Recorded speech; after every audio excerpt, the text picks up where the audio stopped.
I might think maybe God's saying something to me, but what if I'm wrong? Oh my goodness, the world could fall apart if I do something different and mess something up. How do we bust out of the box that kind of thinking puts us in? The thing that breaks the obstacle of fear and sets us free from that kind of resistance to change that is rooted in fear is what I call the safety net. You see a little illustration in your workbook that I'll tell you more about, but first let's look at some scriptures that promise that safety net. Psalms 37:23 through 24 says, "The Lord directs the steps of the godly. He delights in every detail of their lives. Though they stumble, they will never fall, for the Lord holds them by the hand." Wow! That's incredible. That's powerful. God will protect us. God will take care of us even if we do go the wrong way. Proverbs 20:24 says something very similar. "A man's steps are determined by the Lord, so how can anyone understand his own way?" This almost makes it seem like we don't even have to try to figure out what God's saying to us, because he's going to just move us in the right direction. It seems like it's saying that. We also see examples of exactly this kind of protection in the scripture. Here's just one from Acts 16:6 through 7. This is about Paul and Silas, who have been going around different places preaching the gospel. And it says in those two verses, they went through the region of Phrygia and Galatia and were prevented by the Holy Spirit from speaking the message in Asia. So they've gone from one area to another, but at this point they were prevented from going the way they intended. In the next verse it says, when they came to Mysia, they tried to go into Bithynia, but the Spirit of Jesus did not allow them. Well, if you're like me, you would love to know, how exactly did God prevent them from going in a certain direction? How did he not allow them to go the direction they intended? Well, one of the things that we've really got to work on is not focusing on what I'd like to know that I don't know, but what can I see here? What do I see in this event? And that's what I want to focus on for the rest of this lesson. These passages that I've just read from Psalms, Proverbs, and Acts may be where many Christians get the idea that they just need to look for open doors. They just need to pray that God will open doors and close doors, and that's how they know which way to go. This may be what you think of when I use the term safety net, but that's not what I mean. That's what I want to expand on in the rest of this lesson, and I want to use these and some additional scriptures to show you how I believe the safety net is supposed to work, and how I've seen it work in my life. An example of this is the circumstances of Todd and I moving to the Charlotte area. In some of my teachings, I've told parts of this story from time to time about some of the steps along the way, the process, and the craziness.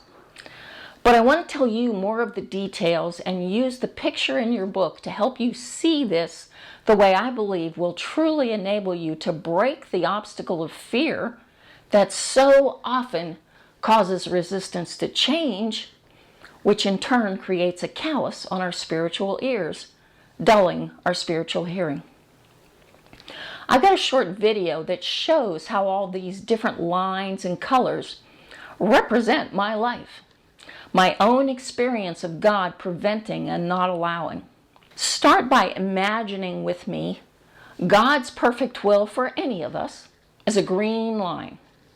I've chosen green because that has come to mean go and safety. Well, that line is very thin. God has specific things.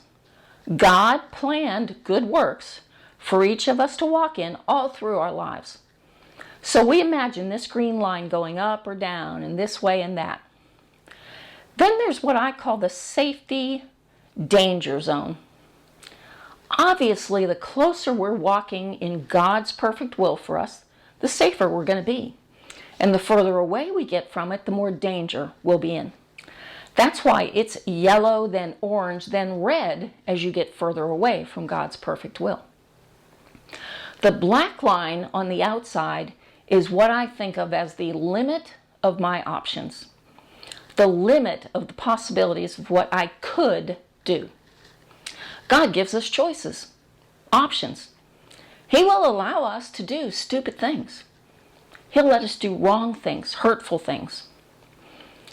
The blue line represents my actual actions since being a Christian. I'm sure I didn't stay perfectly on the green line, but I didn't go way off into the danger zone anywhere. I didn't go really crazy. I stayed pretty close to God's will. Sometimes I felt like I was just where God wanted me, and sometimes I wasn't so sure, but I felt like I was at least pretty close. So this is how I view my life of doing my best to follow God. But at some point, as I was looking back on and reflecting about some of the things that had happened to us and some of the things that we had done, I saw it more like this. There were times in our lives when I feel like the decision about what we would do and the choices we made were so critical to God's plan for us that God squeezed us and gave us only one option. You're gonna go here. I don't know how God prevented Paul and Silas or how he didn't allow them to go the way they wanted, but I sure can see how he's done it in our lives. Now, I think if we really pushed, we could have broken through and we could have gone out into the craziness, but we really wanted to follow God's plan for us. So let me give you a few of the specifics so you can see what I'm talking about. A few years before we ended up moving to the Charlotte area, I had had a couple of visions. I wasn't totally sure what they meant. We kind of thought maybe we knew part of it. So based on what we thought we knew, we thought we needed to have our own property with several acres of land. At that time, we were living as caretakers in a free house. But that meant that it was their place. We couldn't do just anything with it. So we were looking around for a place to move to. I told you all about this one property that I was sure God was giving to us, and I marched around it 7 times claiming it, and it's still there, and we never owned it, and now we're here. Oops, oh well. So we were still trying to figure this out, trying to look for the right place. Well, it had never occurred to us to move away from the Canton, Ohio area where Todd had a good job, and his family was there, our support group was there, we belonged to a good Assembly of God church, and we were involved there and felt like we were being useful. God had used us in sharing the gospel with people and having a Bible study where people were really growing. Well, first, God made us ready to start looking elsewhere. We'd been living in this free house for a couple of years and everything was fine. It was in a bad neighborhood, but we were okay. We got along great with the neighbors, didn't have any problems. Then, in the span of a few weeks, our house was broken into. Checks were stolen out of our mailbox twice. Several times we had to get our accounts changed. The new checks came and they were stolen out of our mailbox, so we had to get things changed again. The battery was stolen out of our car in the driveway. Someone broke the window of our car and poured beer all over the inside of it. We had 2 of the girls who were just toddlers at that time, and they and I were out in the backyard, and some neighbor kids cutting through our backyard threw rocks at me and our girls. All of this made us think we really needed to move. So God was getting us ready, breaking down our resistance to change, our fear. He was squeezing. About that time, we decided to go on a little vacation to PTL. We came and we stayed in a tent at PTL, and we just had a really nice time. Still, we had in our minds that we needed to get a place with several acres. Being in this area and driving around, we thought, seems like this is an area where Todd could find a good job that would support us, but it's also close enough to lots of open space and farmland. So it seemed like we could find several acres to buy and we could move here. Within a few weeks of that, Todd made a bunch of calls and set up job interviews. The vacation had been in late May. In July, we came back and spent 2 weeks while he went on job interviews and we looked at property. By August, he had a job and we moved here. From Memorial Day weekend, when we came on the vacation, and before the end of August, we were living here in the Charlotte area. God moved us and made it happen. Well, part of one of the visions that I'd had and why I knew we were supposed to be here was that I had seen a map. It was a big city map. I didn't know it when I saw the vision, but I realized as we were in the process of preparing for Todd to go on job interviews. Day by day, he had interviews scheduled in one part of Charlotte and 2 or 3 more in another part. We'd never been here except for that trip to PTL, and remember this, there's no GPS in those days. So I ordered a map of Charlotte, and I was trying to figure out and find how to find our way from one place to the next. So I numbered all of his appointments and put little map tacks on the map with number 1, 2, 3, 4, so we could know what came next and find our way from one to the other. I stepped back to get a good look at it, and suddenly I knew that was my vision. That was the map I had seen in my vision. It had little map tacks with numbered flags on it. Then I knew we were supposed to move to Charlotte, and everything else fell into place. But we came here still not really knowing why or what we were supposed to be doing once we got here. Over the next few years, there were lots of "what now, God?" We moved to one area of Charlotte, then to another. We moved to TGK. We went to this church and that one. Often it seemed we were just stumbling along the way. But again, when I look back now, I see how even those things, once we got here, going here and there, doing this and that, all ultimately led us to where we're supposed to be. Here with these people, here in these ministries, careers. Where is it going to go to from now? I'm not sure. We're beginning to get a better picture of what might be down the road, but it's still just mostly a one day at a time. Because we weren't very good at hearing God's voice back then, but we were trying. And when it came to times when we really needed to be in a certain place, God prevented, He stopped, He squeezed until we had the one option only. God made sure. That's the safety net. That's how the scriptures that we just read have played out in our lives, that a man's steps are ordered by God. That's what happened to Paul and Silas as they were trying to go here or there. But, and this is a very big but, I call this the safety net for a very important reason. A safety net is intended to be there to catch the people up on the trapeze if they slip. People who are flying, people who are risking, people who are moving. God never intended for us to live in the safety net. But we just want to stay right here where we are, where it's safe and cozy. Too often our attitude is, I ain't going anywhere till God shows me one way or another. I'm not sure what God wants me to do, so I'm just going to stay here in this safety net. Instead, we're supposed to be working on, practicing, trying to learn to hear God's voice. And remember that even as we're practicing, we need to be willing to try some things to move forward.